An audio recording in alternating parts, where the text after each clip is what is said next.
what is Qurbani? Qurbani is slaughtering an animal. Slaughtering an animal in the time of Qurbani, 10th of Zulhajj, 11th of Zulhajj, and 12th of Zulhajj. That's called Qurbani. There are few conditions. When a person has few conditions, either male or female. So Qurbani is wajib upon every male and every female when they have 5 conditions in them. When they have 5 sharait in them, Qurbani becomes wajib upon them. First condition is Muslim. The person has to be Muslim. Qurbani is not wajib upon non-Muslim. Second condition, he has to be an sane person, not insane person. He has to be sane, but mentally he should be okay. It's not like he doesn't know anything about Qurbani, he doesn't know anything about money, he doesn't know anything about anything. Then Qurbani is not wajib upon him, even though he has money in his account. Even though he has money, but Qurbani will not be wajib upon him. Basically, he has to be aqil. He should have aql, that much that he understands Qurbani. Third, he has to be an adult. Person has to be an adult, then Qurbani becomes wajib upon him. So children, they don't have Qurbani, is not wajib upon them. So they are in the boys. When boy become adult, the starting time for the boys, for the male, is 12 years old. When they become 12, so between 12 to 15, they become adult. Of course, when they start showing signs, they become adult. But for the girls, starting time is different. Ending time is same. Starting time is different. And what is the starting time is 9 years old. So girl can become adult when she's 9 years old, and boy can become adult when he's 12 years old. And if they show no signs at all till 15 years old, if they show no signs, we have to believe and call them adult. So anyone over 15, as soon as they hit the age of 15, they will be counted as an adult person, either male or female. Fourth condition, person has to be muqim. He should not be a traveler. Traveler, like let's say you've gone Pakistan. You've gone Pakistan or any other country or any other city which is 57.5 miles away. Let's say you went London. In Qurbani days, you went London and you went there for 3-4 days. Less than 15 days, you are a traveler. Qurbani is not wajib upon you. But if you do it, alhamdulillah, it will be accepted as a nafli Qurbani. But Qurbani is not wajib upon you. Like, let's say you went Pakistan for 7 days, and where you went, you have your own house is not there. You only went to someone's house to visit someone, or you went to your uncle's house, or you rented a property. If you have your own house there, your abai gaon, your village where you were born, if you went to that village, as soon you enter that city, let's say you're from Jhelum, as soon you enter the boundaries of Jhelum, Qurbani will become wajib upon you, because you are a muqim now. Okay, you used to live there, you still have a house there. Okay, so if you're a traveler, Qurbani is not wajib upon you. But if you're not traveler, Qurbani will be wajib upon you. Let's say you went to another country and you went for more than 15 days. Because 15 days or more than 15 days, you are a muqim, basically not a traveler. You're a muqim, you're not traveling. But you went to that country in 2 cities. Let's say you went Makkah Sharif for Hajj, and you went there for 20 days. But 10 days you're going to stay in Makkah and 10 days in Medina. Qurbani is not wajib upon you. Why? Because you're still a traveler. So Makkah and Medina, well further away, both cities are. Or you went Pakistan, 10 days you're going to stay in Islamabad, 10 days you're going to stay in Karachi. Then still Qurbani is not wajib upon you, because you have to stay in one city for at least 15 days. And when your person becomes traveler, when he leaves his house with the niyat of traveling less than 15 days and is going further away from his house, the destination is going to, that is 57.5 miles away or 92 kilometers. He's going away for 57.5 miles, then the person will become traveler. Now next one is Malik-e-Nisab. Malik-e-Nisab is he has to have that much saving, that much money with him. Okay, it's just like zakat, but they're different. The criteria is different than zakat. In zakat, you have 7.5 tola sona or 52.5 tola chandi, or you have that much cash so you can buy 52.5 tola chandi, or you have that much business goods. 4 things. And 1 year passed. When 1 year is passed on that amount, then zakat becomes wajib on you, but not Qurbani. So if in the days of Qurbani you got that much amount in your account which is more than your expenses, that you can buy 52.5 tola chandi, and what is 52.5 tola chandi is 612.35 gram silver. And you know how much is that? 345 pounds. 345 pounds comes in your account, more than you need. In the 3 days of Qurbani, 10th of Zulhajj, 11th of Zulhajj and 12th of Zulhajj, then Qurbani will become wajib upon you. 345 pounds. Let's say you got wage in your account 1500 pounds, but end of the month all the 1500 pounds is going to go in expenses. Your rent, your car, monthly payment, insurance and whatever you're paying, everything is going to go end of the month. That's it. You don't have to do Qurbani. But let's say 2000 pounds came in your account and your expenses are 1500 pounds, but 500 pounds is going to stay in your account.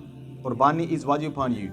So your children who have 400 pounds in the account and they are 13, 14, 15 years old, Qurbani is wajib upon them.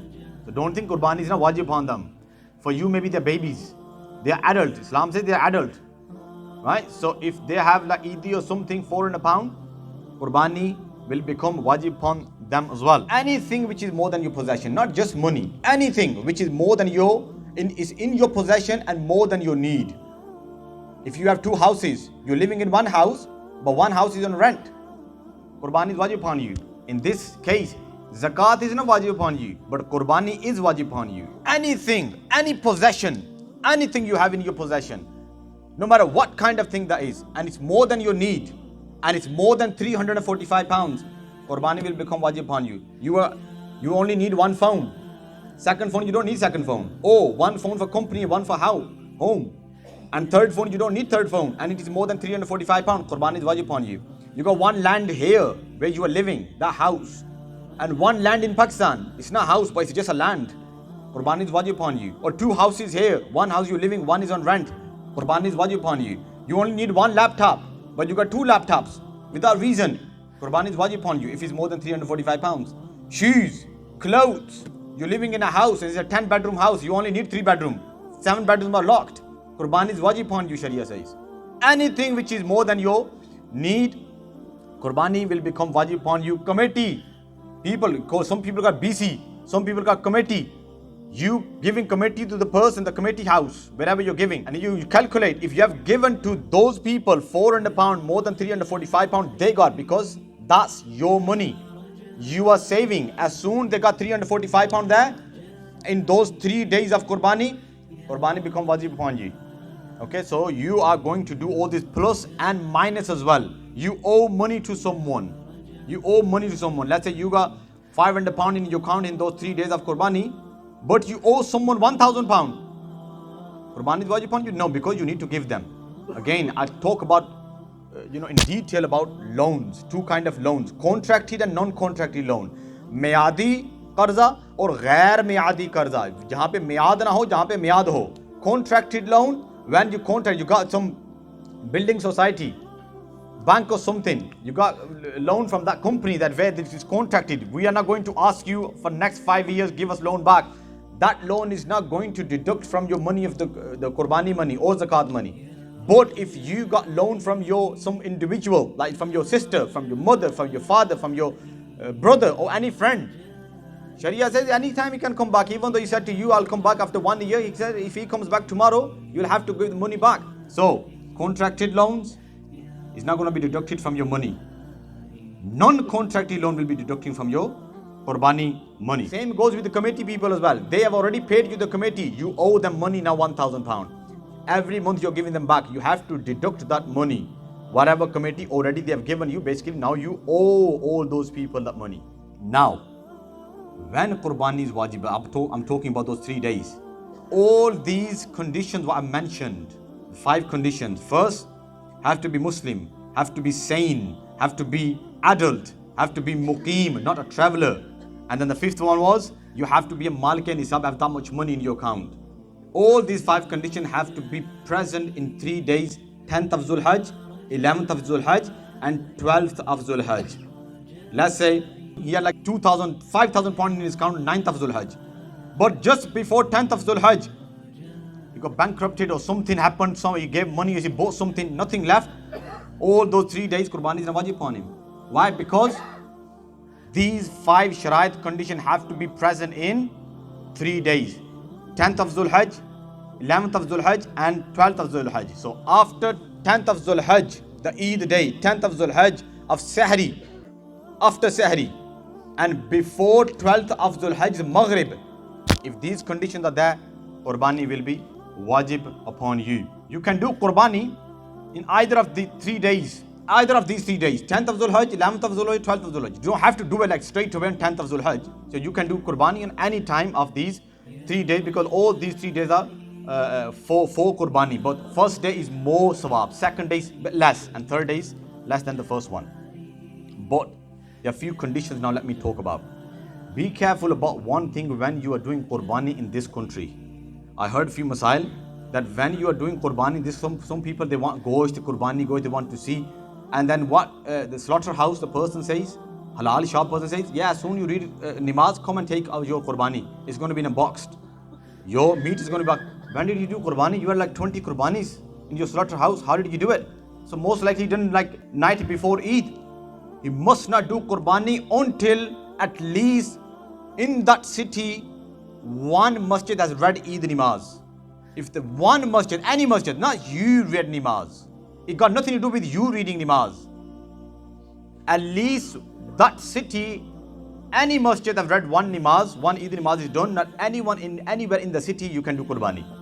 But if anyone does Qurbani before Sahri, or even before the Eid Namaz is read, the Qurbani is not Qurbani, that's just meat for you. That's all it is. The Qurbani still will be wajib upon you, so just make sure about that. Now, if you are doing Qurbani in some other country, then be careful about 2 conditions. If you're doing Qurbani in any other country, Pakistan, India, wherever you're doing, 2 conditions. One, the Eid days are here. Eid days have started and you are going through Eid days. So it is 10th, 11th or 12th of Zulhajj. Because in these 3 days, Qurbani is wajib upon you. Before that, no. And the Eid days in that country as well, where your animal is being slaughtered. Their Eid days as well. Because animal can only be slaughtered in Eid days. Either here or there. So make sure, because in Pakistan there's no problem. They always do Eid one day after us. Right? So it's 11th of Zulhajj here. Alhamdulillah. And that is going to be 10th of Zulhajj. Which is okay. But if both countries are doing it the same day, then of course, you read your Eid Namaz 8 o'clock and they are 4 hours ahead, isn't it? Yeah, तो वो तो पहले आपकी कुर्बानी करके बैठे होंगे, आप आंखें मलते उठेंगे फिर ईद पढ़ने जाए, वो आपकी कुर्बानी पहले ही हुई है और आपने भी ईद आप वाजिब भी नहीं हुई. So make sure Qurbani days are here, Qurbani days are there, and if same day Eid is happening, let them know, do my Qurbani next day. Next, if Qurbani was wajib upon you but you did not do it, this is very important. If Qurbani was wajib upon you, and you did not do in those 3 days, and 12th of Zulhajj is gone, now 13th of Zulhajj have come. Now you cannot do Qurbani. You cannot do like, oh, I missed my Qurbani, let's buy an animal and slaughter an animal. No. Now you have to give sadaqah. Either buy animal and give it as a charity to poor person, or equal amount of that animal give it to poor person. You cannot slaughter an animal. And if you do slaughter an animal, and after that you found out, now you have to pay extra price. Because of course, Zinda Janwar, if Janwar is alive, it's a different price, more expensive. If it's slaughtered, less money. So now you have to add more money to it. So if your Qurbani missed, you have to give sadaqah of equal amount of that one Qurbani. Equal amount of one Qurbani. Either you pay for one lamb or pay for one part, which is more less expensive. So you can do that too. And that same masala goes for your previous years. Let's say you just found out, oh, last 5 years I had to give Qurbani, but last 5 years I never done any Qurbani. You can't do Qurbani now.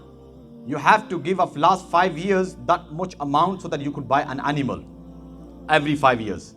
So 1 year, one animal, second year, second animal, third year, third animal. How many kind of animals you can give Qurbani? There are three kind of animals you can give Qurbani. There are three kind of animals. One is camel, either male or female. Camel has to be 5 years old. Cow, either female or male, has to be 2 years old. And lamb, either sheep or goat, male or female, has to be at least 1 year old. 6 months ka hota hai masala, but don't worry about the 6 months. But just 1 year old. So, three kind of, on a day of Qurbani, you can't just sacrifice your chicken or something. Qurbani is not going to be accepted, right? So, three kind of animal. Only three kind of animal. Camel, cow, male or female, or sheep, lamb, goat, male or female. These three kind of animals you can give Qurbani. Rasulullah Sallallahu Alaihi Wasallam says, there are 7 parts. Maximum, there are 7 parts in camel, and maximum, there are 7 parts in cow, and there's maximum 1 part in lamb. So only 7 people can participate in camel or in cow. But in lamb, only 1 person can buy lamb and only 1 person can be sacrificed. Now, when I say only 7 people can participate, that doesn't mean that 10 people cannot buy that lamb or that cow or camel. So, let me just give you a simple example. 7 people, they want to buy a camel, but they don't have enough money. The other 3 more people, they said, we can give you money. So actually, 10 people bought a camel, but it can be only sacrificed from 7 people. So 10 people can contribute money, but it has to be sacrificed from 7 people. Even if you add 1 more person in camel or cow, 1 more, 8 hissa, whole cow, whole camel is going to be invalidated. Whole Qurbani is going to become invalidated. It's gone to waste. Because where is the 8th hissa? Either it's going to be the first one or the second or the third up to 7th. We don't know which hissa it has gone into. So whole Qurbani will go to waste. So make sure that anyone who's doing camel or cow Qurbani, the maximum 7 parts. And in lamb, there can be only 1 part. If you want to do Qurbani on behalf of someone, I've gone in 2 masail left, just give me 2 minutes. If you want to do Qurbani on behalf of someone, like your, and Qurbani is wajib on the person, from your wife, from your parents, from your children who have moved away from your house and they're living their own life, they got married or something, they're adult. They're adult. You have to take the permission before you give Qurbani. If you don't take the permission, Qurbani, they will have to do the Qurbani later on. Then after that, your Qurbani has just gone to basically Nafli Qurbani. So whoever you want, if you want to do Qurbani of someone, like your wife, and Qurbani is wajib upon her, you have to take her consent, you have to take a permission before you give Qurbani, or the Qurbani is going to go to waste. You can't give Qurbani of a deceased person. You can't give Qurbani if your parents have passed away. But we have to see first, is Qurbani wajib upon you? You are not giving your wajib Qurbani, but you're giving Qurbani for your parents, which is not wajib. No, that's not going to work. First you have to pay. Like you want to give Qurbani for Rasulullah Sallallahu Alaihi Wasallam. Respect is that, that's fine. Respect, but wajib comes first. You have to give Qurbani first, then you can add Rasulullah Sallallahu Alaihi Wasallam Qurbani after that. But because Qurbani is wajib upon you. The last one is, anyone can eat Qurbani meat. You can keep all of the meat, all of it, or you can give all of it as a sadaqah. But it is mustahab. It is better to distribute meat in 3 parts. 1, you keep it for yourself, household, for your own self. 2nd, for your family and friends when they're going to visit you. 3rd, for poor people.